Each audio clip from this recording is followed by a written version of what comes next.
কাম্যা কার্তিকেয়ান মাত্র 17 বছর বয়সেই 7টি মহাদেশের সর্বোচ্চ পর্বতশৃঙ্গ জয় করে ফেলেছেন এই মেয়েটি। হ্যাঁ, ঠিকই শুনেছেন, কাম্যা কার্তিকেয়ান একজন দ্বাদশ শ্রেণীর ছাত্রী। আর এইটুকু বয়সেই সমস্ত মহাদেশের সর্বোচ্চ পর্বতশৃঙ্গগুলি জয় করার বিরল কৃতিত্বের অধিকারী সে। কাম্যা কার্তিকেয়ান মুম্বাইয়ের নেভি চিলড্রেন স্কুলের ছাত্রী।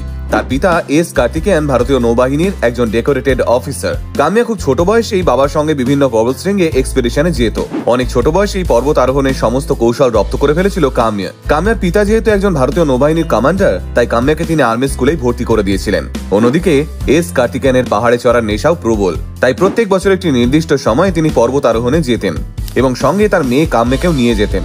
এইভাবেই বাবার হাত ধরেই পাহাড় চড়া শুরু কাম্যার।